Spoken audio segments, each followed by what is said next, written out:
Welcome back to news jet update. चलिए देखते हैं झारखंड की 25 फटाफट बड़ी खबरों को। इससे पहले आप झारखंड के किस जिले से न्यूज को देख रहे हैं हमें कमेंट बॉक्स में जरूर बताएं। साथ ही डेली अपडेट रहने के लिए आप हमारे चैनल को सब्सक्राइब कर बेल आइकन को दबाना बिल्कुल ना भूलें। पहली खबर, मुख्यमंत्री हेमंत सोरेन ने किया सेंटीविटा हॉस्पिटल के कार्डियक यूनिट के कैथ लैब का उद्घाटन। राज्य में स्वास्थ्य सुविधाओं को बढ़ाने की दिशा में सरकार लगातार प्रयास कर रही है। लोगों को अपने ही राज्य में अच्छी चिकित्सा सुविधाएं मिले, यह हमारी सर्वोच्च प्राथमिकता है। मुख्यमंत्री हेमंत सोरेन ने रांची के सेंटीविटा अस्पताल के कार्डियक यूनिट में लगे कैथ लैब का ऑनलाइन उद्घाटन करते हुए यह बातें कही। उन्होंने विश्व स्तरीय और अत्याधुनिक कैथ लैब स्थापित करने के लिए अस्पताल प्रबंधन को बधाई भी दी। सीएम ने कहा कि सरकार राज्य में मजबूत स्वास्थ्य संरचना बनाने की कोशिश कर रही है ताकि यहां के मरीजों का इलाज के लिए राज्य के बाहर के शहरों के बड़े अस्पतालों का रुख नहीं करना पड़े। इससे न सिर्फ उनका अपने ही घर में बेहतर इलाज हो सकेगा, बल्कि इसमें होने वाले भारी भरकम खर्च से भी निजात मिलेगी। अगली खबर, झारखंड के ईशान को 15.25 करोड़ में खरीदा। आईपीएल नीलामी में शनिवार को भारतीय युवा खिलाड़ियों पर धन वर्षा हुई। सबसे ज्यादा बोली रांची के ईशान किशन पर लगी। इन्हें मुंबई इंडियंस ने 15.25 करोड़ में खरीदा। वे आईपीएल इतिहास के तीसरे सबसे महंगे और दूसरे महंगे भारतीय बन गए। पहले नंबर पर क्रिस मॉरिस 16.25 करोड़ 2021 में व दूसरे पर युवराज सिंह 16 करोड़ 2015 में है। शनिवार को दीपक चाहर 14 करोड़ व श्रेयस अय्यर 12.25 करोड़ में बिके। वहीं तेज गेंदबाज अवेश खान सबसे महंगे अनकैप्ड खिलाड़ी बने। लखनऊ ने 10 करोड़ में खरीदा। ऑलराउंडर शिवम को कोलकाता ने 7.25 करोड़ में खरीदा। वहीं श्रीलंका के वरिंदु हंसरंगा सबसे महंगे विदेश खिलाड़ी बने। 10.75 करोड़ में रॉयल चैलेंजर्स ने खरीदा। अगली खबर, तृतीय अनुपूरक बजट। झारखंड में 28 फरवरी को वित्त विभाग ने मांगा प्रस्ताव।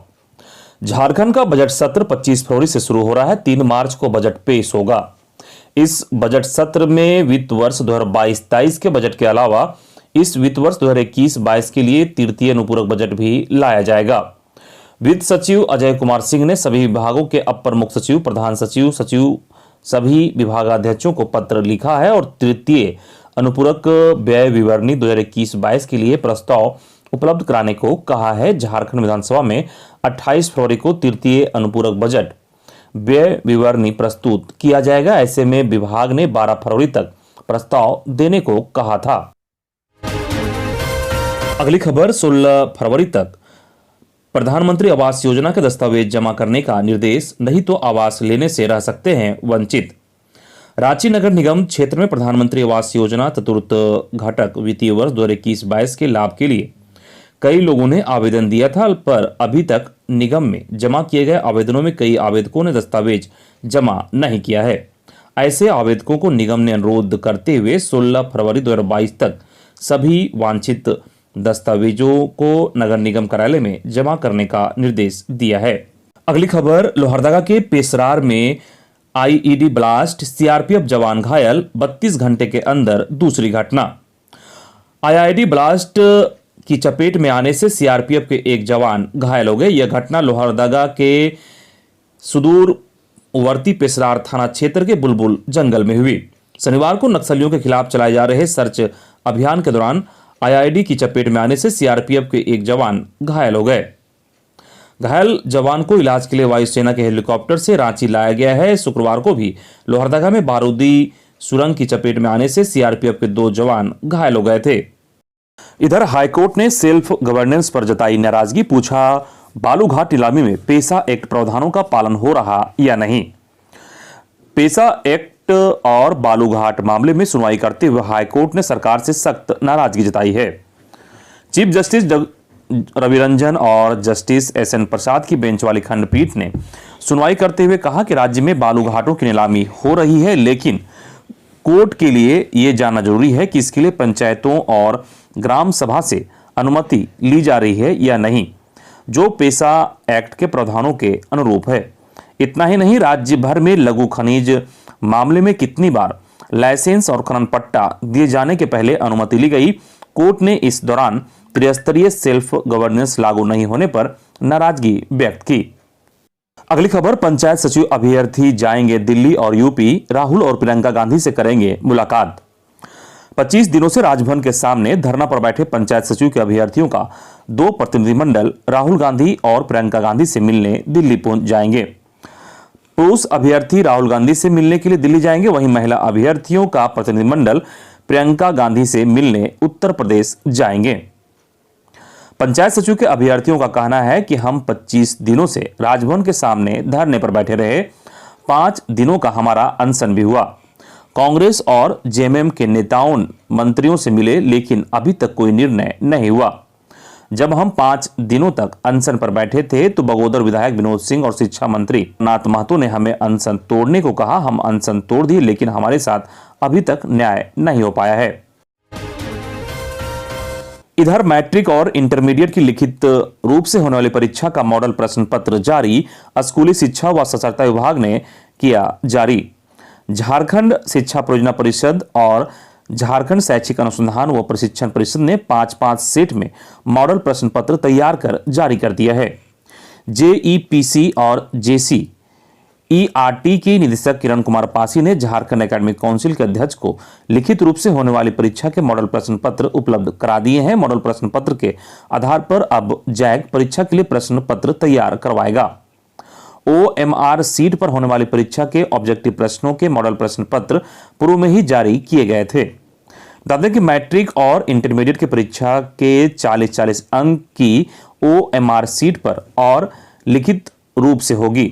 20 अंक की प्रायोगिक परीक्षा और आंतरिक मूल्यांकन के लिए दिए जाएंगे। लिखित रूप से होने वाली परीक्षा 1.5 घंटे की होगी। यह परीक्षा ओएमआर सीट पर होने वाली परीक्षा के साथ साथ होगी। दोनों परीक्षाओं के बीच छात्र छात्राओं को 15 मिनट से आधा घंटा का अंतराल मिल सकेगा। इस दौरान ऑब्जेक्टिव के आधार पर होने वाले परीक्षा की ओएमआर सीट वापस लेने से लेकर अगली लिखित परीक्षा की उत्तर पुस्तिका व प्रश्न पत्र देने तक की कार्रवाई की जाएगी। वहीं मैट्रिक और इंटरमीडिएट के एक साथ होने वाली ओएमआर सीट और लिखित परीक्षा के मॉडल प्रश्नों से स्कूलों में ही टेस्ट होगा। इससे जहां छात्र छात्राओं का परीक्षा का पूर्व अभ्यास हो सकेगा, वहीं मॉडल प्रश्नों का कितना सही जवाब दे सकते हैं यह देखा जा सकेगा। अगली खबर, माली के बाद अब मलेशिया में फंसे झारखंड के 30 मजदूर। अफ्रीकी देश माली में फंसे 33 मजदूरों की वतन वापसी का सिलसिला अभी खत्म नहीं हुआ है कि एक बार फिर विदेशी धरती पर झारखंड के 30 मजदूरों के फंसने का नया मामला सामने आ गया है। इस बार मजदूर मलेशिया में फंस गए हैं। सभी मजदूर हजारीबाग, बोकारो तथा गिरिडीह जिले के रहने वाले हैं। फंसे सभी मजदूरों ने सोशल मीडिया पर वीडियो संदेश जारी कर सरकार से वतन वापसी कराने की गुहार लगाई है। वीडियो संदेश में मजदूरों ने कहा कि वे लोग lead master engineering and construction SDN बीएचडी के साथ 3 साल के कॉन्ट्रैक्ट पर 30 जनवरी 2019 को काम करने के लिए मलेशिया गए थे। वहां मलेशिया की राजधानी कुआलालंपुर के बेंटोंग में कार्यरत थे। बीते 30 जनवरी को 3 साल के एग्रीमेंट वीजा अवधि समाप्त हो चुकी है। बीते 4 माह का उनका वेतन भी बकाया है। कंपनी बकाया वेतन देने में आनाकानी कर रही है। अगली खबर, राज्य के 7 जिलों में 15 फरवरी के बाद नर्सरी से लेकर 8वीं कक्षा तक के विद्यालय खुल सकती है। इस पर शिक्षा मंत्री जगन्नाथ महतो ने हरी झंडी दिखा दी है। मंत्री जगन्नाथ महतो ने कहा कि अब राज्य के 7 वैसे जिले जहां कोरोना के मामले बढ़े हुए थे, वैसे जिलों में भी अब कोरोना की केसेस कम हो चुके हैं। 15 फरवरी को आपदा प्रबंधन विभाग की बैठक में रांची, बोकारो, पूर्वी सिंहभूम, चतरा, देवघर, सरायकेला खरसावां और सिमडेगा में भी नर्सरी से लेकर कक्षा 8 तक की विद्यालयों को खोलने की अनुमति दे दी जाएगी। स्कूल खोलने का प्रस्ताव आपदा प्रबंधन विभाग को भेजा जा चुका है। अगली खबर, पोषण सखी संघ ने की बैठक, बकाया मानदेय भुगतान देने की मांग। पोषण सखी संघ सीटू की शनिवार को कोडरमा ब्लॉक परिसर में बैठक हुई। इसकी अध्यक्षता जरीना खातून ने की। संघ ने आंगनबाड़ी केंद्रों में कार्यरत पोषण सखी के 1 साल के बकाया मानदेय को लेकर बैठक की। बैठक में पोषण सखियों ने बजट सत्र में विधानसभा का घेराव करने का प्रस्ताव किया। साथ ही 23 फरवरी को समाहरणालय पर जिला समाज कल्याण पदाधिकारी के समक्ष विरोध प्रदर्शन करने का निर्णय लिया गया। सीटू राज्य कमेटी सदस्य और मजदूर नेता संजय पासवान ने कहा कि आंगनबाड़ी कर्मियों ने हेमंत सरकार को थोक में वोट दिया था, लेकिन झारखंड की जेएमएम सरकार के द्वारा आज राज्य के 6 जिलों चतरा, गिरिडीह, धनबाद, दुमका, गोड्डा और कोडरमा के आंगनबाड़ी केंद्रों में कार्यरत 10,000 से ज़्यादा पोषण सखी को रोजी रोटी छीनकर इनके रोजगार पर बुलडोजर चलाना चाहती है। अगली खबर झारखंड से। अच्छा बिहार था जहां सब काम हो जाते थे, डॉक्टर रामेश्वर उरांव। झारखंड के वित्त एवं खाद्य आपूर्ति मंत्री रामेश्वर उरांव 2 दिवसीय पलामू दौरे पर हैं। इसको लेकर कांग्रेस कार्यालय में पार्टी की तरफ से जनसंवाद कार्यक्रम आयोजित किया गया। इस जनसंवाद में मंत्री रामेश्वर उरांव ने कांग्रेस कार्यकर्ताओं के साथ आम लोगों की समस्याएं सुनी। इस दौरान पलामू जिले के युवा कांग्रेस उपाध्यक्ष मणिकांत सिंह ने नियोजन नीति, भाषा और खतियान का मामला उठाया। मणिकांत सिंह के सवालों का जवाब देते हुए मंत्री रामेश्वर उरांव ने कहा कि झारखंड शुरू से वादों में रहा है, इससे अच्छा बिहार था जहां सारे काम हो जाते थे। डॉक्टर रामेश्वर उरांव ने कहा कि झारखंड में सब कुछ पटरी पर लाने की कोशिश की जा रही है। पहले यहां जब भी नौकरी की बात होती थी, मामला कोर्ट पहुंच जाता था, यहां कोई नियमावली नहीं थी। इसी कारण सरकार ने नई नियमावली बनाई है। जनसंवाद कार्यक्रम में सरकारी अधिकारियों की उपेक्षा का मुद्दा भी कांग्रेस कार्यकर्ताओं ने उठाया। कांग्रेस के पाकी प्रखंड के कार्यकर्ताओं ने बीडीओ पर कई गंभीर आरोप लगाए। कार्यकर्ताओं ने पाकी बीडीओ को हटाने की भी मांग की। इधर भाजपा के प्रदेश अध्यक्ष सह राज्यसभा सांसद दीपक प्रकाश ने झारखंड के अंचल कार्यालय में फैले भ्रष्टाचार पर हेमंत सोरेन सरकार को निशाने पर लिया है। श्री प्रकाश ने कहा कि पूरे राज्य में अंचल कार्यालयों में दाखिल खारिज के लंबित मामले भ्रष्टाचार की कहानी बयां करने के लिए काफी है। अंचल कार्यालय लूट और भ्रष्टाचार का अड्डा बन चुका है। कोई भी काम बिना घूस दिए नहीं हो रहा है। जमीन माफियाओं और भ्रष्ट अधिकारियों का एक नया नापाक गठजोड़ बना हुआ है। एक तरफ सरकारी और गैर मजरूआ जमीन अफसरों और माफियाओं की मिलीभगत से खुलेआम बिक्री हो रही है, वहीं दूसरी तरफ वास्तविक दखलदारों और रैयतों को म्यूटेशन के लिए कार्यालयों का चक्कर कटवाया जा रहा है। इधर चतरा जिले के टंडवा प्रखंड स्थित एनटीपीसी में 3 सूत्री मांग को लेकर विस्थापित विकास संघर्ष समिति के बैनर तले धरना कर रहे 6 गांव के भू रैयतों के बीच 2 अलग अलग विधानसभा क्षेत्र के विधायक पहुंचे और रैयतों से बात की। आने वाले विधायकों में कांग्रेस के मांडर विधायक बंधु तिर्की और माले के बगोदर विधायक विनोद सिंह का नाम शामिल है। दोनों विधायकों ने आंदोलित रैयतों को अपना समर्थन दिया। इस दौरान आंदोलनकारियों ने फूल माला पहनाकर दोनों अतिथियों का भव्य स्वागत किया। उन्होंने इस आंदोलन में अपनी सहमति जताते हुए आगे की रणनीति के बारे में बात कही। वहीं मांडर विधायक बंधु तिर्की ने कहा कि एनटीपीसी को 3 सूत्री मांगों को पूरी करनी ही होगी। इधर गिरिडीह में नाबालिग से छेड़खानी के बाद बवाल, बाजार में पथराव। गिरिडीह गांवा थाना क्षेत्र के मालडा बाजार में एक नाबालिग लड़की से छेड़खानी के बाद बवाल हो गया। घटना के बाद उग्र लोग हो गए और मालडा बाजार में पथराव शुरू कर दिया। स्थिति तनावपूर्ण होते ही बाजार में दुकानों का शटर धड़ाधड़ गिरने लगे। सूचना पर गांवा थाना प्रभारी पिंटू कुमार दलबल के साथ पहुंचे और लोगों को समझाया। काफी देर तक लोग कुछ सुनने को तैयार नहीं हुए। हालांकि एसडीएम धीरेन्द्र सिंह और एसडीपीओ मुकेश कुमार महतो बाद में पहुंचे, लोगों को समझाया। दूसरी तरफ आरोपी युवक मोहम्मद सदाम को खोजने के लिए पुलिस उसके घर गई, लेकिन युवक परिवार समेत भाग गया। अब पुलिस मौके पर कैंप किए हुए है, वहीं भीड़ को हटा दिया गया है। प्रशासन ने लोगों से शांति की अपील की है। स्थानीय लोगों का कहना है कि मालडा की एक नाबालिग लड़की के साथ पिछले 3 दिनों से छेड़खानी की जा रही थी। शनिवार शाम को भी आरोपी मोहम्मद सदाम ने लड़की पर अभद्र टिप्पणी की। लड़की घर पहुंची और पूरे मामले की जानकारी परिजनों को दी। इसके बाद ग्रामीणों की भीड़ जुट गई और युवक को ढूंढने लगी। अगली खबर, रांची यूनिवर्सिटी महिला सुरक्षा को लेकर 8 मार्च को जारी करेगा महिला हेल्पलाइन नंबर। रांची विश्वविद्यालय की internal committee women's grievance cell 8 मार्च को महिला हेल्पलाइन नंबर जारी करेगा। महिला हेल्पलाइन नंबर जारी करने के लिए रांची विश्वविद्यालय द्वारा कवायद शुरू कर दी गई है। इस महिला हेल्पलाइन नंबर से महिलाओं के ऊपर रांची विश्वविद्यालय के अंतर्गत होने वाले उत्पीड़न का निपटारा किया जाएगा। हेल्पलाइन नंबर 24 घंटे एक्टिव मोड पर होगा। इधर लातेहार पंचायत में पिटाई से युवक की मौत मामले में करवाई थाना प्रभारी, हटाए गए 4 गिरफ्तार। लातेहार जिले के हेरहंज प्रखंड के हिसातू गांव में अवैध संबंध के आरोप में युवक की पिटाई से हुई मौत मामले में शनिवार को कार्रवाई की गई। 4 आरोपियों को जहां गिरफ्तार कर लेने की जानकारी दी गई, वहीं थाना प्रभारी को उनके पद से हटा दिया गया। पलामू के डीआईजी राजकुमार लकड़ा ने इसकी पुष्टि करते हुए बताया कि मामले में शनिवार शाम तक 4 आरोपियों को गिरफ्तार किया गया है, जबकि मामले में कार्रवाई नहीं करने के आरोप में अनुशासनात्मक कार्रवाई करते हुए हेरहंज थाना प्रभारी को उनके पद से हटा दिया गया है। पूरे मामले की निष्पक्ष जांच कर अन्य दोषियों पर भी कार्रवाई करने का निर्देश दिया गया है। अगली खबर, हाईकोर्ट के अधिवक्ता प्रशांत पल्लव अब झारखंड हाईकोर्ट में केंद्र सरकार का रखेंगे पक्ष। उनकी नियुक्ति के संबंध में अधिसूचना जारी कर दी गई है। राष्ट्रपति रामनाथ कोविंद के आदेश पर उनकी नियुक्ति की गई है। केंद्र सरकार के विधि विभाग ने अधिवक्ता प्रशांत पल्लव की नियुक्ति से संबंधित अधिसूचना जारी की है। अगली खबर चाईबासा से है, जहां पूर्व विधायक गुरुचरण के 2 अंग रक्षकों की हत्या करने व हथियार लूटने वाले नक्सली गिरफ्तार।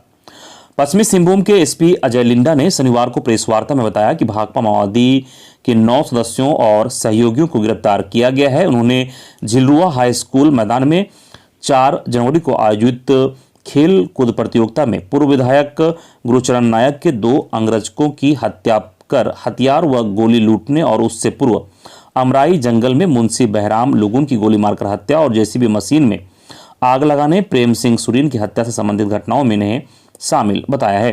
उन्होंने बताया कि अनुसंधान एवं छापेमारी के दौरान कुल 9 सक्रिय प्रतिबंधित भाकपा माओवादी के सदस्य और सहयोगियों को गिरफ्तार किया गया है। इधर झारखंड का एक सैनिक शहीद। खबर के अनुसार बस्तर संभाग के बीजापुर जिला के थाना बासगुड़ा अंतर्गत सीआरपीएफ 168 बटालियन के एक एफ कंपनी का बल रोड सुरक्षा ड्यूटी पर ग्राम पुतकेल के आगे डोंगल चिंता नाला के पास था। इस दौरान नक्सलियों द्वारा पुलिस पार्टी को जान से मारने की नीयत से फायरिंग की गई। पुलिस पार्टी ने भी जवाबी कार्रवाई की। इस मुठभेड़ में असिस्टेंट कमांडेंट झारखंड का शांति भूषण तिर्की शहीद हो गए, जबकि सीआरपीएफ के एक जवान अप्पाराव घायल हो गए। आंध्र प्रदेश के पूर्वी गोदावरी जिला निवासी घायल जवान अप्पाराव को हेलीकॉप्टर के माध्यम से जगदलपुर लाया गया। उन्हें यहां इलाज के लिए अस्पताल में भर्ती कराया गया है। वहीं मुठभेड़ में शहीद झारखंड का अंतिम सलामी के लिए रविवार को रांची आएगा पार्थिव शरीर। अगली खबर, झारखंड कोरोना अपडेट। झारखंड में पिछले 24 घंटे में मिले 180 नए कोरोना पॉजिटिव केस, वहीं 281 मरीज स्वस्थ भी हुए। अगर हम जिले वाइज बात करें तो बोकारो में 14, देवघर में 2, धनबाद में 3, दुमका में 5, पूर्वी सिंहभूम में 64, गिरिडीह में 2, हजारीबाग में 1, खूंटी में 5, कोडरमा में 9, पाकुड़ में 2, पलामू में 8, रामगढ़ में 2, रांची में 47, सिमडेगा में 3, पश्चिमी सिंहभूम में 13 नए कोरोना संक्रमित मिले हैं। अगली खबर गोड्डा से है, जहां शिक्षकों ने लिया निर्णय, कल से स्कूलों में मध्याह्न भोजन बंद। मध्य विद्यालय बालक पड़ोयाहाट में डीडीओ गोपाल पाठक के नेतृत्व में प्रखंड के सभी शिक्षकों की उपस्थिति में जिला शिक्षक समन्वय समिति की ओर से बैठक आयोजित की गई। बैठक में शिक्षकों की समस्याएं, सांगठनिक मजबूती, आपसी एकता, प्रेम, माध्यमिक, प्राथमिक और सहायक अध्यापक संघ के बीच आपसी तालमेल और एकता बनाने को लेकर विचार विमर्श हुआ। विद्यालय विकास मद की राशि की प्रक्रिया को डिजिटल नहीं शिक्षक समाज को टेंशन और परेशान करने का कारण बतलाया। विभाग एनजीओ या किसी अन्य स्रोत से काम करा ले ताकि शिक्षक अपने पठन पाठन कार्य को सुचारू ढंग से करा सकेगा।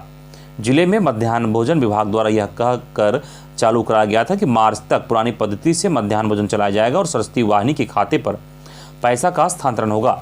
इसलिए सभी शिक्षक को यह निर्देश दिया गया था कि वह अपने राशि से मध्याह्न भोजन विद्यालय का संचालित करें। इसी अनुरोध पर विद्यालय में मध्याह्न भोजन सुचारू रूप से चलना प्रारंभ हुआ, लेकिन विभागीय सूचना प्राप्त हो रहा है कि डिजिटल पद्धति से ही मध्याह्न भोजन का संचालन होगा। शिक्षक अपनी राशि से मध्याह्न भोजन का संचालन नहीं करना चाहता है और निर्णय लिया गया कि सोमवार से शिक्षकों के द्वारा मध्याह्न भोजन में अपनी धन राशि का सहयोग नहीं किया जाएगा। अगली खबर, जामताड़ा में उपायुक्त व पुलिस अधीक्षक का फ्लैग मार्च। उपायुक्त फैज अहमद व पुलिस अधीक्षक दीपक कुमार सिन्हा ने शनिवार को नारायणपुर थाना क्षेत्र के मुरली पहाड़ी से लखनऊ डी गांव तक फ्लैग मार्च किया। इस दौरान उपायुक्त ने कहा कि आमजनों को यह भरोसा दिलाने आए हैं कि प्रशासन मुस्तैद है, किसी प्रकार की अनहोनी या अप्रिय घटना नहीं होने देंगे। कहा कि हाल में विधि व्यवस्था से संबंधित समस्या उत्पन्न हुई थी, जो जामताड़ा के लिए नई बात है। इधर जामताड़ा के कुंडित थाना क्षेत्र के वृंदावनी गांव की एक महिला ने नारायणपुर थाना के पबिया निवासी अरुण कुमार सिंह पर यौन शोषण करने का आरोप लगाते हुए नाला थाना में मामला दर्ज कराया है। थाने में दिए गए आवेदन के अनुसार अप्रैल 2019 में पीड़िता द्वारा जिला शिक्षा पदाधिकारी के कार्यालय में सोशल ऑडिट की रिपोर्ट जमा करने के दौरान पहली मुलाकात आरोपी से हुई। आरोपी ने अपने को मानवाधिकार का पहचान पत्र दिखाकर हर संभव मदद करने का भरोसा दिलाते हुए पीड़िता को अपने विश्वास में लिया और फिर जमीन विवाद में न्यायिक मदद दिलाने की भी बात कही। इस तरह मदद करने के नाम पर आरोपी ने अफजलपुर विद्यालय परिसर स्थित आवास में पीड़िता से शारीरिक संबंध बनाया। अगली खबर, भारतीय डाक में 10वीं पास के लिए सरकारी नौकरी का मौका, इस तारीख से पहले करना होगा आवेदन। भारतीय डाक ने स्टाफकार ड्राइवर पदों पर भर्ती के लिए अपने आधिकारिक वेबसाइट indiapost.gov.in पर एक नोटिफिकेशन जारी किया है। सभी इच्छुक और योग्य उम्मीदवार India post staff car driver requirement 2022 के लिए नोटिफिकेशन में दिए गए पते पर 15 मार्च 2022 की शाम 5 बजे तक अपना आवेदन और अन्य आवश्यक दस्तावेज भेज सकते हैं। नोटिफिकेशन के अनुसार इस प्रक्रिया के माध्यम से स्टाफ कार ड्राइवर के 29 रिक्त पदों पर भर्ती की जाएगी, जिसमें अनारक्षित वर्ग के लिए 15, अनुसूचित जाति वर्ग के लिए 3 और अन्य पिछड़ा वर्ग के लिए 8 पद और आर्थिक रूप से कमजोर वर्ग के लिए 3 पद शामिल हैं।